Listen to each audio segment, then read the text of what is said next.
Hello दोस्तों, आपका एक बार पुनः स्वागत है आपके अपने चैनल UrGS एकेडमी में। दोस्तों, आज हम बात करने वाले हैं भारतीय संविधान की अनुसूचियां तथा उसके स्रोत। स्रोत से मतलब ये है कि जो भारतीय संविधान बना है उसमें कहाँ कहाँ से कौन कौन सी चीज़ें समाहित की गई हैं, मतलब ली गई हैं, उसके बारे में जो है हम बात करेंगे। जैसा कि मैंने पिछले वीडियो में भी बताया था आपको कि भारतीय संविधान जब बन रहा था, संविधान सभा द्वारा बनाया जा रहा था, तो लगभग 60 देशों के संविधान का अध्ययन किया गया था। ठीक है, तो उसमें से बहुत ऐसी चीज़ें थी जो हम आज भी मतलब भारतीय संविधान में मौजूद हैं, तो उन्हीं के बारे में हम पढ़ेंगे। काफ़ी महत्वपूर्ण है, प्रश्न इससे आते हैं। तो चलिए दोस्तों, हम शुरू करते हैं। दोस्तों, अगर जो पहली बार चैनल में जुड़ रहा है या जिन्होंने अभी तक चैनल सब्सक्राइब नहीं किया है, वो जल्द से जल्द चैनल को सब्सक्राइब करें।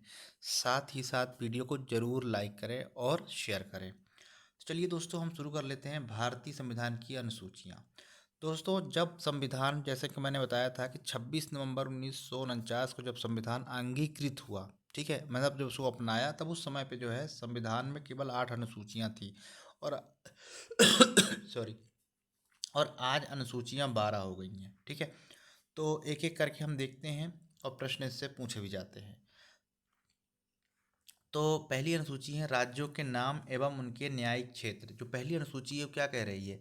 वो ये कहती है कि जो राज्य हैं उनके नाम तथा उनके न्यायिक क्षेत्र, ठीक है, संघ राज्य क्षेत्रों के नाम या उनकी सीमाएं। ठीक है, ये जितनी ये अगर हम बात करें, जैसे कोई भी राज्य है उसका क्या नाम होगा, ठीक है, उसकी कितनी सीमाएं होंगी, कौन सा संघ राज्य होगा। ठीक है, तो ये किस अनुसूची अनुसूची के तहत आएगा? पहली अनुसूची के तहत आएगा। ठीक है, इसके बाद जो दूसरी अनुसूची है, जो आप स्क्रीन पे देख रहे होंगे, वेतन भत्ते भत्ते विशेषाधिकार संबंधित प्रावधान। कहने का मतलब ये है कि जो भारत के राष्ट्रपति हैं, उपराष्ट्रपति हैं, राज्यपाल हैं, सभापति है, लोकसभा के अध्यक्ष, उपाध्यक्ष, विधानसभाओं के अध्यक्ष, उपाध्यक्ष, सर्वोच्च न्यायालय के न्यायाधीश, उच्च न्यायालय के न्यायाधीश तथा भारत के CAG, इन लोगों को जो भत्ते मिलते हैं, जो विशेषाधिकार मिलता है, ये संविधान की अनुसूची 2 में शामिल है।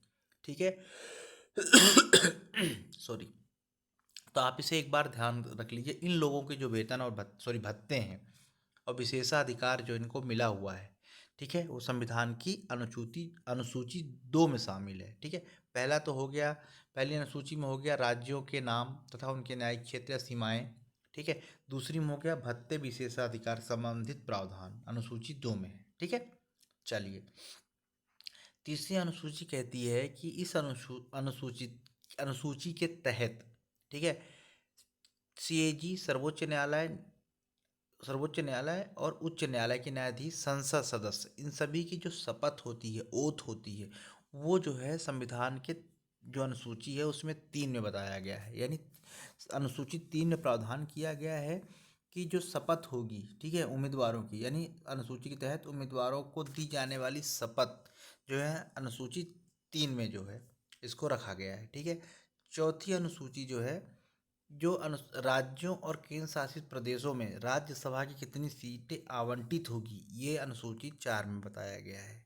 ठीक है, ये किस में बताया गया है? अनुसूची 4 में बताया गया है। ठीक है, कि राज्य और केंद्र शासित प्रदेश में जो राज्यसभा है उसमें सीटों का आवंटन कितना होगा, ये 4 में है। ठीक है, तो हम एक बार रिपीट कर लेते हैं फिर से। पहली अनुसूची में राज्य तथा उनकी सीमाएं, न्यायिक क्षेत्र, नंबर 2 में है भत्ते तथा उससे जो उनको विशेषाधिकार मिला हुआ है। नंबर जो तीसरी अनुसूची है जिसमें CAG, उच्च न्यायालय, सर्वोच्च न्यायालय, जो इनके शपथ हैं, वो बताया गया है अनुसूची जो उम्मीदवार अनुसूची 3 बताया गया है। नंबर 4 बताया गया है राज्य और केंद्र शासित प्रदेशों में राज्यसभा की जो सीटें कितनी आवंटित होंगी, वो बताया गया है 4 में। ठीक है, अनुसूची 4 में।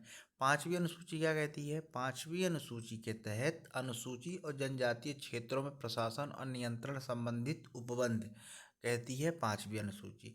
छठवीं अनुसूची कहती है असम, मेघालय, त्रिपुरा और मिजोरम राज्यों के जनजातीय क्षेत्रों में प्रशासन के बारे में उपबंध, ठीक है, नियम कानून है। ठीक है, अब यहाँ पर जो है मेघालय ना होके यहाँ मिजोरम हो जाए, सॉरी, असम, मेघालय, त्रिपुरा, मिजोरम, एक और है, एम्मा से ही आता है, अभी क्लियर नहीं हो रहा है, याद नहीं आ रहा है, लेकिन अगर वो ऑप्शन में वो आ जाएगा तो वो गलत हो जाएगा, ध्यान रखिएगा। ठीक है, मैं उसको बता दूंगा आपको। तो असम, मेघालय, त्रिपुरा, मिजोरम, मणिपुर, यहाँ सॉरी, है ना, यहाँ पे याद आ गया मणिपुर। ठीक है, अगर मणिपुर अगर यहाँ पर ऑप्शन में होगा तो ध्यान रखिए मणिपुर ऑप्शन नहीं है, ठीक है। तो यहाँ आपको ये जो स्पेशली इन दोनों नाम को आपको अच्छी तरह से पता ही होना चाहिए, ठीक है, इन दोनों के नाम में, ठीक है। एक असम हो गया, त्रिपुरा हो गया, दूसरा मिजोरम और मेघालय है, मणिपुर नहीं है। राज्यों के जनजातीय क्षेत्रों के प्रशासन संबंधी उपबंध हैं जो कि भारतीय संविधान की जो अनुसूची है उसमें 6वीं में है। 7वीं अनुसूची जो है संघ सूची, राज्य सूची, ठीक है।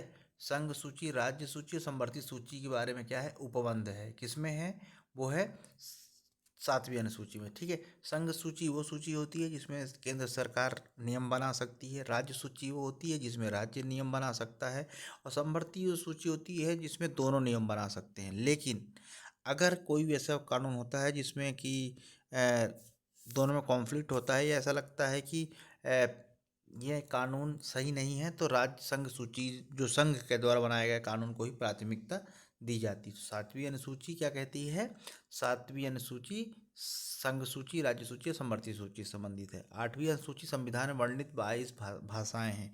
दोस्तों पहले भाषाएं कम थी लेकिन धीरे धीरे समय समय पर इनमें और शामिल किया गया और आज जो है संविधान में 22 भाषाएं हैं, ठीक है। कितनी भाषाएं हैं, 22 भाषाएं हैं, ठीक है। तो संविधान की अनुसूची 8 भाषाओं से संबंधित है, ठीक है। 9वीं अनुसूची क्या कह रही है, भू सुधारों और जमींदार प्रणाली के उन्मूलन संबंधित उपबंध जो है किसमें है, वो है 9th में। 10th में है दल बदल के आधार पर संसद और विधानसभा के सदस्यों की निहरता संबंधी उपबंध, ठीक है।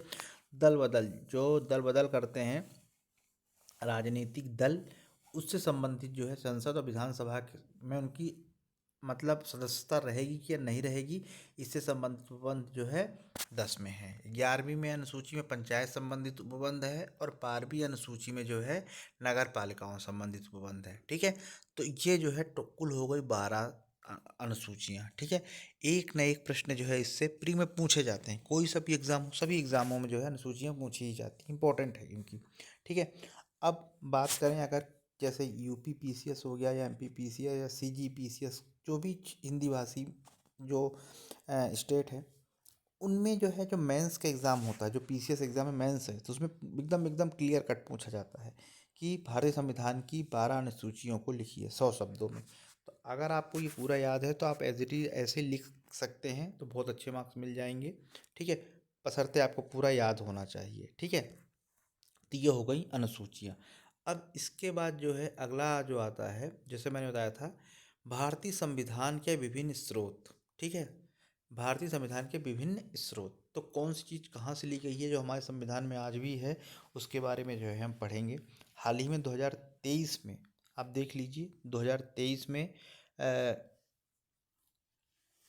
जो पीसीएस एग्ज़ाम हुआ है उसमें प्रश्न इसमें से आया है, ठीक है। तो ये इम्पोर्टेंट है।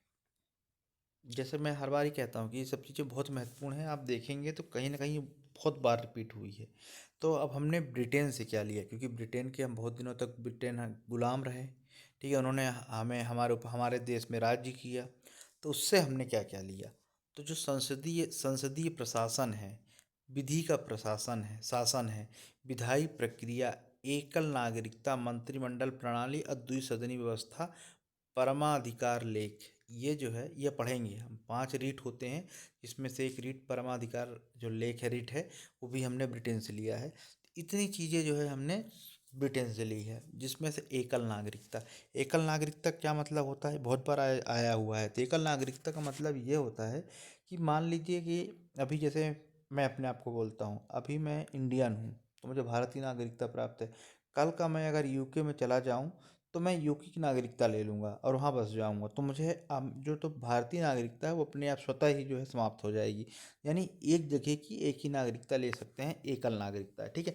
जो संसदीय शासन है, विधि का शासन है, विधायी प्रक्रिया है, और एकल नागरिकता ये हमने कहाँ से लिया है, ब्रिटेन से लिया है। द्विसदनी व्यवस्था, 2 सदन वाली व्यवस्था, लोकसभा राज्यसभा, ये 1919 के जो अधिनियम था, भारत शासन अधिनियम था, के तहत बनी थी, ठीक है। देखिए आप, प्रश्न बहुत महत्वपूर्ण है, ठीक है, बहुत ही महत्वपूर्ण है। खासकर 1919 अधिनियम और 1935 का अधिनियम, एक एक चीज़ जो है पूरा मैंने डिस्क्रिप्शन दिया है। उर्जित जीएस अकेडमी में आपको पूरा का पूरा वीडियो आपको मिल जाएगा। तो द्विसदनीय व्यवस्था और परमाधिकार लेख ये हमने लिया है ब्रिटेन से। खासकर संसदीय शासन, विधि का शासन जरूर याद रखिएगा। ठीक है, अब अगला जो है, अब हमने अमेरिका से क्या लिया है। ठीक है, तो जो हमारे आज मूल अधिकार हैं, ठीक है, वो हमने अमेरिका से लिया है। न्यायपालिका की स्वतंत्रता, वो भी हमने अमेरिका से लिया है। न्यायिक पुनरावलोकन का सिद्धांत, उपराष्ट्रपति का पद राष्ट्रपति पर महाभियोग, और सर्वोच्च और उच्च न्यायालय के न्यायाधीशों को पद से हटाया जाना, ये सारी चीज़ें हमने कहाँ से ली है? ये चीज़ें हमने ली है अमेरिका से, यूएसए से लिया है। ठीक है, बहुत बड़ी डेमोक्रेसी है। ठीक है, एक बार फिर रिपीट करता हूँ, अमेरिका से हमने क्या लिया है? एक तो मूल अधिकार लिया है। अमेरिका की सारी चीज़ें बहुत महत्वपूर्ण है। ठीक है, क्योंकि बहुत महत्वपूर्ण चीज़ें जो है हमने अपने संविधान में समाहित की है। तो अमेरिका से जो हमने लिया है मूल अधिकार, न्यायपालिका की स्वतंत्रता, न्यायिक पुनर्वलोकन का सिद्धांत, उपराष्ट्रपति का पद, यानी हमारे भारत में अगर उपराष्ट्रपति का पद आया है तो वो अमेरिका से आया है। ठीक है, राष्ट्रपति पर का महाभियोग लगाना। ठीक है, सर्वोच्च न्यायालय व उच्च न्यायालय के न्यायाधीशों को पद से हटाया जाना, ये सारी चीज़ें जो है हमने अमेरिका से ली है। ठीक, नंबर थर्ड है आयरलैंड, राज्य के नीति निर्देशक तत्व। ठीक है, और राष्ट्रपति का निर्वाचन, ये दो चीज़ जो है विशेष तौर पे हमने अमेरिका से ली है। दोस्तों इसके अलावा भी हैं, पर क्योंकि जो महत्वपूर्ण महत्वपूर्ण चीज़ें हैं उसी चीज़ को मैंने यहाँ पर रखा हुआ है। तो राज्य के नीति निर्देशक तत्व और राष्ट्रपति का इलेक्शन जो है हमने कहाँ से लिया है? आयरलैंड से लिया है। अगला है कनाडा। कनाडा से हमने संघीय व्यवस्था ली है। सर्वोच्च न्यायालय का परामर्शी न्याय निर्णयन और राज्यों के राज्यपालों की नियुक्ति, ये दो तीन चीज़ें जो है हमने कनाडा से ली है। खासकर संघीय व्यवस्था, ये बहुत बार पूछा जाता है। संघीय व्यवस्था हमने कहाँ से ली है? वो ली है कनाडा से। अब यहाँ पर जो संघीय शासन था, ये संसदीय शासन था। ठीक है, तो दोनों में कन्फ्यूज़न नहीं होना चाहिए, इसीलिए मैं यहाँ पे आपको फिर से एक बार बता रहा हूँ कि संसदीय जो शासन है वो ब्रिटेन से ली है, बट हमने जो संघीय व्यवस्था थी, ठीक है, संघीय व्यवस्था कैसी होगी, वो कनाडा से लिया है। ठीक है, ऑस्ट्रेलिया से हमने समवर्ती सूची और संसद के दोनों सदनों की संयुक्त बैठक, बहुत महत्वपूर्ण है। ठीक है, समवर्ती सूची हमने कहाँ से ली? समवर्ती सूची हमने ऑस्ट्रेलिया से ली, और संसद में जो दोनों सदनों की संयुक्त बैठक होती है, ठीक है, वो हमने कहाँ से ली? वो भी ऑस्ट्रेलिया से ही। अब दोस्तों आगे हम जो है, जब ये जो हमारा पॉलिटी का जो ये चल रहा है कारवा, अब जब ये आगे बढ़ेगा तो संयुक्त बैठक के बारे में भी जो है मैं आपको एक्सप्लेन करूँगा। ठीक है, तो अभी जो है बात चल रही है कि समवर्ती सूची कहाँ से ली है? ऑस्ट्रेलिया से ली गई है। ठीक है, इसके अलावा जो हमारे मूल कर्तव्य है, वर्तमान में 11 मूल कर्तव्य है, अनुच्छेद 51(1) के तहत आता है, वो हमने रूस से लिए है। ठीक है, जर्मनी से हमने आपातकाल लिया है। ठीक है, क्या लिया है? आपातकाल लिया है, जो 351 में है, जो वर्णित है। ठीक है, दक्षिण अफ्रीका से क्या लिया है? दक्षिण अफ्रीका से हमने संविधान संशोधन की प्रक्रिया ली है। 368 जो संविधान में है, अनुच्छेद है, संविधान संशोधन प्रक्रिया हमने कहाँ से ली है? वो ली है दक्षिण अफ्रीका से। और राज्यसभा के सदस्यों का निर्वाचन, ये भी हमने दक्षिण अफ्रीका से लिया है। ठीक है, ये दो चीज़ हमने वहाँ से ली है।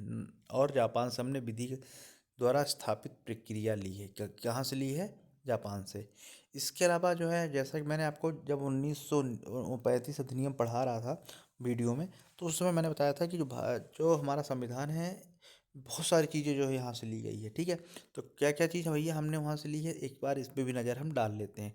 तो भारत शासन अधिनियम 1935 से हमने संघीय तंत्र लिया है, राज्यपाल का कार्यालय, न्यायपालिका और लोक सेवा आयोग, ये सारी चीज़ें हमने जो है मध्य प्रदेश, ओ सॉरी, भारत शासन अधिनियम 1935 से लिया है। ठीक है, तो ये चीज़ें जो है दोस्तों हमने संविधान से अलग अलग जगह से जो है हमने लेके संविधान में समाहित किया है। ठीक है, तो दोस्तों ये इम्पोर्टेंट वीडियो था, समाप्त हुआ अनुसूचियाँ और भारतीय संविधान में जो कोई जो स्रोत है कहाँ कहाँ से लिए हैं, ये दोनों टॉपिक पे जो है वीडियो समाप्त हुआ। महत्वपूर्ण है और उम्मीद करता हूँ कि आप लोगों के लिए बहुत कारगर होगा, इसलिए जो है एक बार पढ़ें और एक बार ज़रूर उसको जो है लिखें, और ज़्यादा से ज़्यादा वीडियो को शेयर करें, जिससे इसका जो है इन्फॉर्मेशन और लोगों तक पहुंच सके। तो दोस्तों thank you for watching, like करें और सब्सक्राइब करें। ठीक है, पढ़ते रहिए। नमस्कार।